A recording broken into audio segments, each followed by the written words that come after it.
Olá, meus amigos e minhas amigas, boa noite.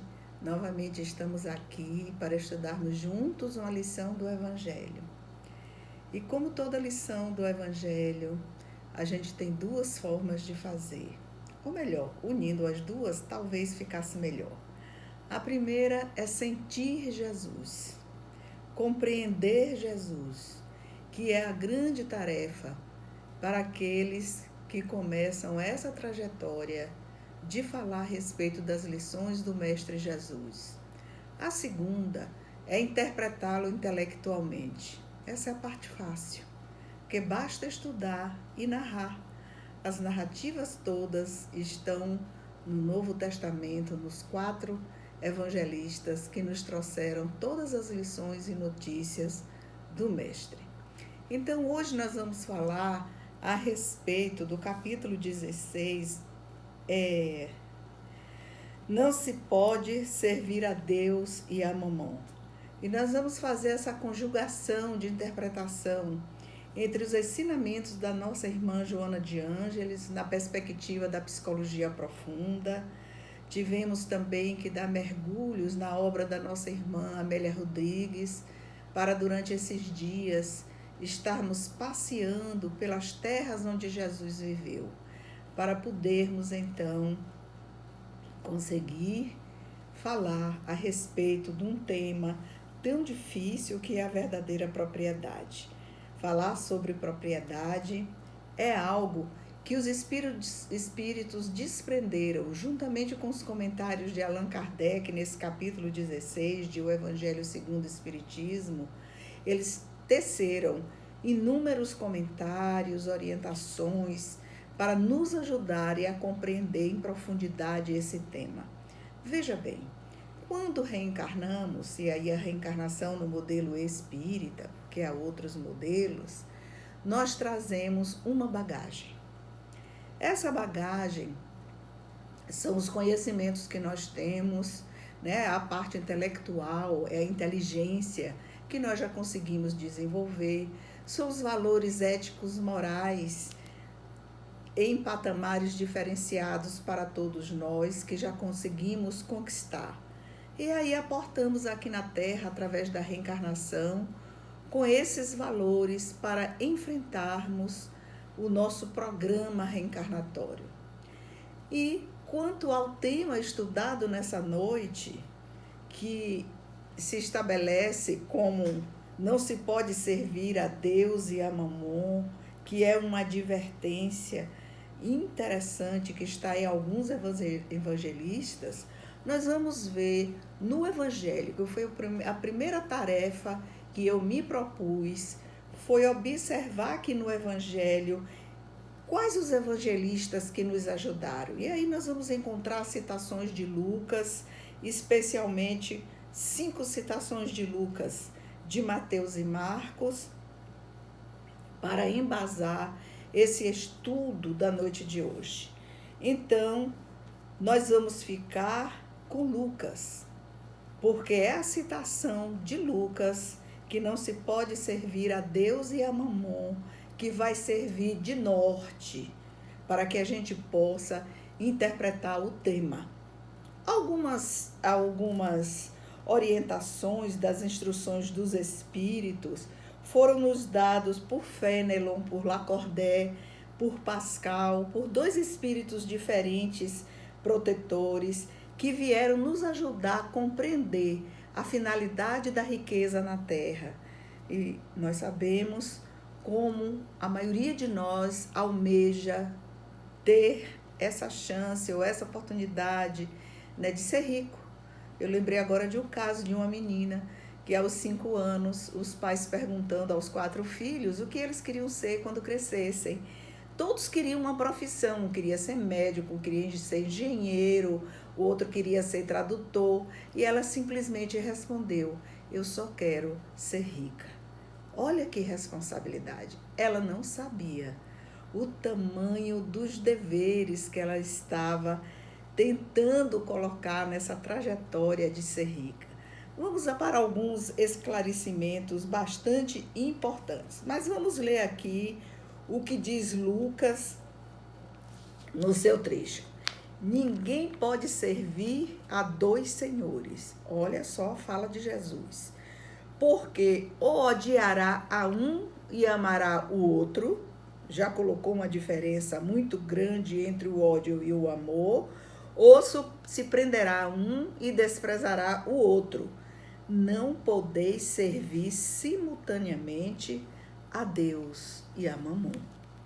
Como é que nós podemos compreender essa fala de Jesus, que nós não podemos servir simultaneamente a Deus e a Mamon? Quando Joana de Ângeles vai fazer a interpretação dessa citação de Lucas, ela diz o seguinte: ela faz uma diferença entre esses dois personagens, né? Digamos assim, Deus, o transcendente, e Mamon, representando o mundo. Então, Deus, na interpretação de Joana de Ângeles da psicologia profunda, ele é aquele que cria incessantemente os seres humanos pelo sopro divino. Né? Nós somos criados incessantemente, então nós fazemos parte do psiquismo divino. Se nós fazemos parte do psiquismo divino, porque somos criados incessantemente por Deus, nós somos portadores de uma fagulha de inteligência, porque somos também um fascículo de luz que deve se autoiluminar para encontrar os seus deveres de realização aqui na Terra e traçar sua trajetória de como melhor aprender, porque a Terra é uma escola, de como enfrentar as dificuldades, porque toda escola apresenta os obstáculos e as dificuldades, e nós precisamos nos preparar para enfrentar com sabedoria, com harmonia, com amor. Coloca Mamon como aquele que está no mundo. Então nós vamos ter, sob o ponto de vista da filosofia, essa grande dicotomia, Deus e mundo. Sempre estaremos dentro desse dilema, desse embate. Seguir a Deus estando no mundo. Como fazer isso? Se o mundo representa tantas tentações, se nós chegamos aqui com um planejamento e chegamos com muitos obstáculos para vencer. Então, este mundo que representa Mamon, esse mundo é, na verdade, e representa, no dizer da psicologia profunda da nossa irmã Joana de Ângeles, os caprichos do ego. O ego é a sede da consciência. Nós precisamos, pelo desenvolvimento da inteligência, pelo estudo, desenvolver o centro da consciência.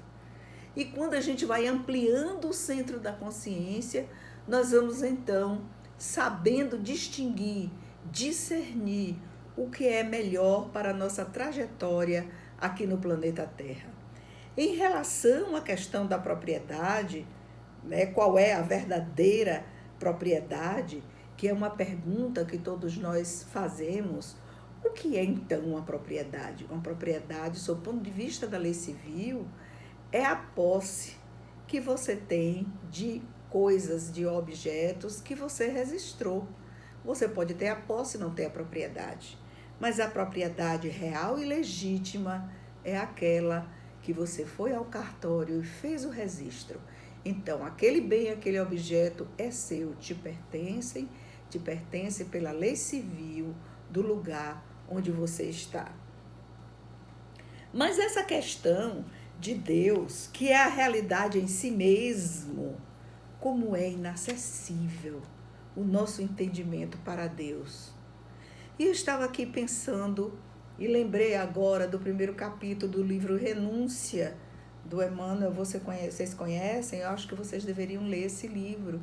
Se vocês lerem o prefácio e especificamente o primeiro capítulo, vocês vão ver lá uma recomendação que Antênio, né, que era o espírito trabalhador, responsável, né, em outro sistema solar, Ele morava e trabalhava, acho que trabalha ainda, morava no sistema dos Três Sóis. Ele dá uma recomendação para aquela que é a figura central do livro Renúncia. E ele diz o seguinte: quando ela quer acompanhar o amor de sua vida, por muitas vezes aqui na Terra, ele reencarna e vai falindo em todas as suas programações. Ele foi traído pelas belezas do mundo e se esqueceu de desenvolver a personalidade do si, o self, no dizer da psicologia profunda, o espírito em si. E então, essa recomendação de Dr. Antênio, ela é inesquecível. Ele chega e diz o seguinte: tu queres acompanhar o amor de sua vida nessa reencarnação no planeta Terra. Mas lembre-se de quem reencarna no planeta Terra está submetido à lei da atração. E essa lei da atração, ela nos submete a tal modo que para que ela não nos subjugue, nós precisamos ter forças dentro do Evangelho de Jesus. E ele dá um outro conselho a ela, dizendo o seguinte: aqui na Terra, todos nós temos sede de afeto, todos nós temos sede de compreensão, nós queremos ser amados, ninguém foge a essa regra. Então, os recursos que a gente vai em busca, a riqueza, a propriedade, são recursos que nós vamos em busca, muitas vezes para comprar um afeto, uma sede de compreensão que está além do nosso desenvolvimento da sabedoria, que está além daquilo que nós precisamos para crescermos espiritualmente.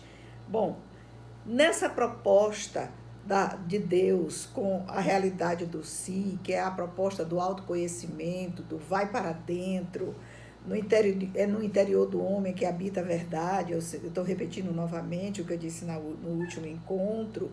Nós vamos aí encontrar valores permanentes, enquanto que o mundo, como caprichos do ego, nós vamos encontrar valores transitórios. A pergunta é: como você chegou aqui na Terra? Qual a bagagem que você trouxe, que eu trouxe? O que é que nós estamos fazendo para levar para o mundo espiritual, para oferecer em termos de serviços, para sermos úteis no grande trabalho de Jesus, que ele desenvolve aqui na Terra? Então, vamos ver aqui como é que esse capítulo 16, ele se desenvolve e ele vai fazer uma ligação entre o item 9, que é a verdadeira propriedade, que é um texto de Pascal, né? Pascal, aquele filósofo matemático, que morreu novo, inclusive, né? Com uns 39 anos, tá? O que ele vai nos ensinar? Que o que a gente pode levar do mundo é tudo que é de uso da alma. Aí há de se perguntar: então a gente vem para aqui, para a Terra, e não pode trabalhar honestamente para conseguir a riqueza? É proibido? A gente tem que ser pobre sempre? Joana de Ângeles vai nos explicar, e Pascal também nos explica: não. A riqueza é um bem para o desenvolvimento social, para o desenvolvimento econômico, do local onde nós nascemos, do país onde nós estamos. Porque, afinal, nós precisamos a lei do progresso, ela impera sobre nós. E a lei do progresso não é só o progresso material, é também esse progresso espiritual que nós precisamos alcançar. Então, as 3 coisas que nós trouxemos foi inteligência, conhecimento e qualidades morais. E aí nós vamos fazer uma avaliação dessas essas 3 capacidades. A inteligência, ela tem etapas diferenciadas para cada um de nós. Nós precisamos e podemos, todos nós somos dotados de inteligência. Nós podemos desenvolver a inteligência com esforço. Nós podemos trabalhar com o conhecimento, mas não basta desenvolver a inteligência e conhecer. É preciso desenvolver as qualidades morais. E nós vamos voltar, depois dessa trajetória aqui na Terra, dessa vida, dessa existência aqui na Terra, para o mundo espiritual e vamos levar de volta as 3 coisas. Nós vamos levar a nossa inteligência, o nosso conhecimento e as qualidades morais. E aí é onde moram os perigos da riqueza. Porque a gente pode ter estudado, ter desenvolvido a inteligência, pode ter aprendido bastante, né, o conhecimento, mas as qualidades morais nós poderemos estar estacionários. E não podemos esquecer de que para Jesus o que vale é a utilidade que nós demos a esses tesouros, da inteligência para ajudar o próximo, do conhecimento para desenvolvermos o próximo também, para que ele cresça, para que ele alcance os seus objetivos. E as qualidades morais é para que o nosso exemplo de prática de vida seja observado e seguido por aqueles que nos olham, porque as pessoas realmente elas nos observam, elas veem as nossas palavras, as nossas ações. Óbvio que a gente não tem condição de contentar todos, mas nós temos condição de estender a mão para os poucos que estão ao nosso redor. E assim a gente vai trabalhando dentro dessa perspectiva de amor ao próximo sempre e de utilidade. Os lugares aqui na Terra, nos explica Pascal, eles não são comprados, tá? Eles são conquistados por meio da prática do bem. Então, o ouro, o dinheiro, casas, nada disso vai importar para a nossa trajetória. Há uma coisa, há algo importante que a gente precisa lembrar, que é essa diferença que Joana faz, né, entre a maioria de nós, que nesse desenvolvimento antropo, socioeconômico, a maioria de nós está ainda na retaguarda. Nós ainda queremos o dinheiro, o ouro da terra, para nossa satisfação pessoal. É o homem no mundo, são os caprichos do ego. Mas ela diz que alguns poucos já dignificam a fortuna, já alcançam, porque conquistaram com dignidade, né, esse patamar, e já aprenderam a distribuir, né, com serenidade, com compaixão, com piedade, daquilo que lhe sobra ou daquilo que a pessoa tem como o seu sustento, já sabe dividir. Nós vamos terminar o estudo do Evangelho de hoje, que fala sobre esse tema, não é? Que não podeis servir a Deus e a Mamon, que o emprego da riqueza, ele deve ser algo bastante pensado. Nós vamos terminar com uma historiazinha chamada O Herdeiro Legítimo, que é uma lenda talmúdica. É uma lenda muito interessante, que vai nos falar sobre amor e sabedoria. Veja bem, uma lenda talmúdica, vou explicar para vocês, é que os livros, né, os judaicos, são 3 livros importantes que eles seguem na parte religiosa. O Torá, que é o livro que contém o Velho Testamento, que representa as leis mosaicas de Moshe, né, eles chamam as leis de Moshe, que é de Moisés, contém o Cabalá, que é o livro que fala da parte esotérica, e o Talmud, isso que eu vou contar para vocês, essa história é uma lenda talmúdica. E de que é que o Talmud fala? O Talmud representa a parte filosófica desse conhecimento. São narrativas ético-morais que falam dos costumes dos povos judaicos daquele tempo. Então, é muito linda a história, porque vai nos falar a respeito de um pai amoroso, bondoso, que tinha um único filho, e ele queria muito que seu filho estudasse. Então ele tinha uma grande propriedade, além de uma cidade chamada Ascalon. Essa cidade existe. Ela fica a uns 60 quilômetros, mais ou menos, de Tel Aviv. É uma cidade que é banhada pelo mar Mediterrâneo. A propriedade desse senhor era além dessa cidade, bastante longe. Então ele leva seu filho para Jerusalém, para que ele fosse educado lá. Filho único, veja bem.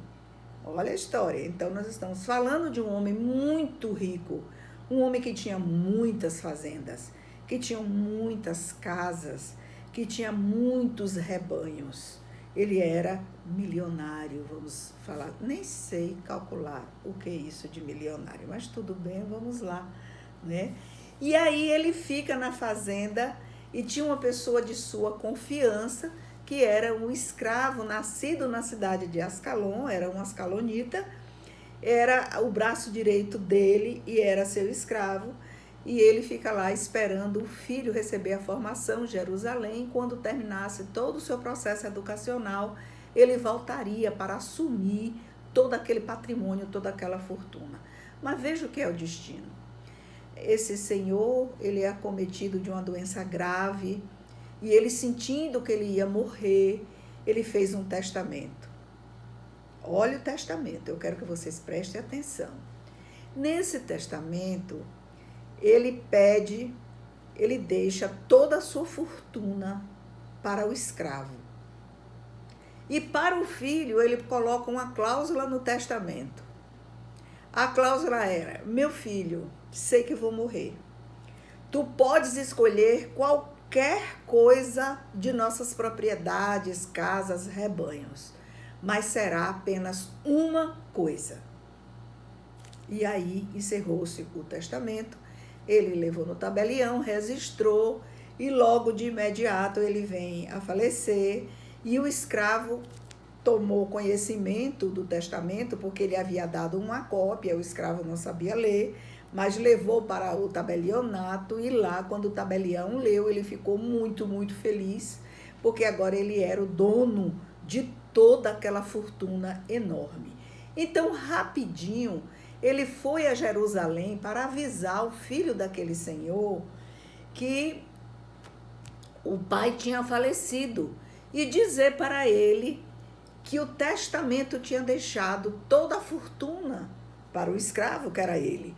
E o filho, então, era muito amoroso, amava muito o pai, ele chorou bastante. E ele, então, rasgou a roupa que ele vestia, aí a cerimônia, né, de morte, pegou as cinzas do pai, que não era do pai, era um simbolismo, porque o pai não estava ali, tinha morrido lá na propriedade. Ele pegou um punhado de cinzas, colocou na cabeça. A roupa significava a despedida do mundo do seu velho pai, ou qualquer pessoa que viesse a falecer.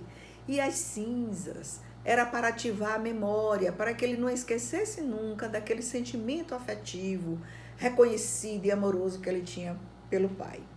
Como a lei judaica tem um tempo para você sofrer e viver o luto, ele chorou durante aqueles dias e logo depois passou. Aí então é que ele foi abrir o testamento. Quando ele abriu o testamento, ele se revoltou. Porque como é que ele, sendo filho único, pelas leis judaicas, pelo Torá, ele era o único herdeiro, deveria herdar tudo, e o pai deixa para um escravo, dizendo que ele deveria escolher apenas uma coisa do enorme patrimônio. Então ele volta para uma região de Jerusalém e vai procurar um rabi. Um rabi era um mestre, né? Lá, para os judeus, tem essa classificação, né? Rabi, Rabi, Rabone, né? Rabi é um posto abaixo de Rabi, Rabi é o mestre, e Rabone é acima do mestre. Então ele vai, procura o Rabi, que era um homem famoso na região pela sua prudência, pela sua sabedoria, pela sua paciência. E ele falou muitas coisas ruins sobre o pai para o Rabi, que escutou pacientemente. O Rabi disse: meu filho, me dê esse testamento. E leu atentamente o testamento e disse: olha, você precisa observar a intenção do seu pai. Aqui eu vejo o maior amor do mundo de um pai para um filho. E ele ficava retrucando. Tudo que o Rabi dizia, ele retrucava. Como ele pode me amar desse jeito, deixando tudo para o escravo? O que vocês escolheriam no testamento desse, com esta cláusula, para uma fortuna enorme dessas? O que será que nós escolheríamos? Pense bem, os cavalos, os camelos, as minas de ouro, as minas de diamante, o que escolheriam? E o Rabi foi amorosamente levando ele a raciocinar. Meu filho, olha a sabedoria de seu pai. Se seu pai não tivesse colocado o escravo como dono de tudo, você já sabe o que aconteceria. Todas as fazendas seriam expoliadas, eles roubariam os outros escravos, tudo o que existia que fosse valioso no patrimônio. E você, ao voltar, não iria encontrar absolutamente nada. Seu pai foi amoroso, atencioso, foi um homem sábio e um homem cauteloso. Passou tudo para o escravo. Agora me diga, o que tu queres escolher dessa imensa fortuna? Mas o jovem não conseguia raciocinar. Impetuoso, raivoso, pensava numa coisa só, na injustiça que o pai cometera. E o Rabi chamou a atenção. Calma, meu filho. Sem sabedoria e sem calma, nós não conseguimos raciocinar. Olha, tu escolhes o escravo. Ele é escravo. Se você escolher o escravo, todo o patrimônio volta para você. Em contrapartida, você vai lá no juiz e dá para ele a liberdade e o que você quiser para o escravo. Aí ele caiu em si. Ele disse, Rabi, eu não havia pensado nisso. E o Rabi falou, tá vendo, meu filho? É preciso que no emprego da riqueza, porque isso foi o que fez com que você não conseguisse raciocinar, foi a atração do ouro. Quando a gente trabalha com propriedades, com ouro, com a riqueza, a gente precisa parar com calma e atenção para não perder a cabeça.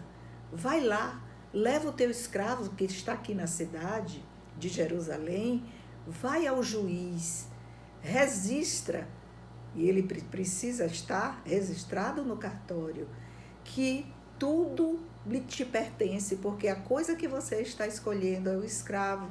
Então toda a fortuna volta para você. E ali mesmo você pede ao tabelião para registrar a liberdade do seu escravo. E dê o que você quiser. Então ele deu uma quantidade muito boa de bens materiais para o escravo, deu a liberdade que o escravo queria e volta para suas terras. Essa lenda talmúdica nos explica a respeito da generosidade. Então, riqueza, propriedade sem generosidade, não se cumpre os valores, nem esses três tesouros que nós trazemos na mão e precisamos ter a sabedoria para utilizá-los, que são os recursos da alma, que é a inteligência, que é o conhecimento e os recursos morais, né? Que são as qualidades morais. Então, o que a gente tem que fazer em relação à riqueza aqui na Terra?